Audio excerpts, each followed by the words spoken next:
se di to abibio sebi bro mechia no me manitirim kwa sebi enye nipa nyina na sebi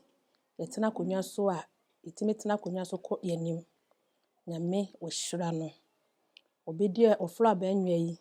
Nyankopon ne de ne ye bebre nyame aye bebre wa ye bebre ama asanteman wotena konwa so fie aduonu mienu emu nyame na aye ne saa enam se di sunsum akomapa adwempa wo ma asanteman na o ma Ghana ene Nyankopon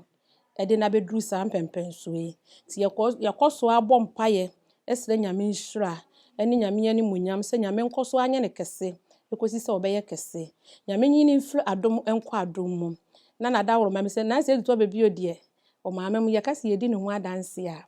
ade beche fi se me a metiwe medi akonwa afia yewo mu na medi akonwa 19 years mfie donkono na se to bebio na metimi edi akonwa no abedu sa mpempen so yi oye batampa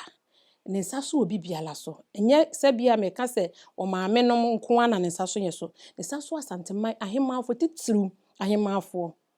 onyinani ehintaye ohwe yeye de ebedie de de bebo life ewurade Nyankopon hu ye na bibi kura ye aye no chese o ma wo ye oje ye feso ti de bia ye koye nkotodwa nim ne ye ko nkonwa dem a enkwa ene ahoden ene animunyam ene bambo ne nhyira ene yesre de ma no me sre nhyira ene animunyam ama na se ejitu abebio na me sre bi ma mea menua ma de nyina na makwadu yi adom otoso miensa sante hema Nyankopon adom a onyame ede dom wo maame na afie ko bi se wampem ewa akonwa so no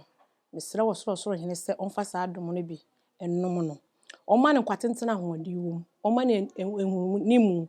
no womwa no na hinnie enye kese enye klabehwe no womfa de sunsum na hoɔden enta ne nua bema na ade nyina na ase tutu abebio na chi na ye nyina ye mmoa no ne ntimi famu asantema ne bi nso Ghana man na oma wiase nyina bise obi anim se asantema de ya hinnie efe na wa hinnie so be ye fa ne nyina so gina abrewa a wote akire so wabrewa tu ofutupa na wutimi ekoso na wutimi eye bibi efata ntimi ye nyina ye boa se na afie na na mese na kwadu yi adom sante hema onfa ne susumpa ne nyansa na futupa ne bataye ofanta na ase tutu abibio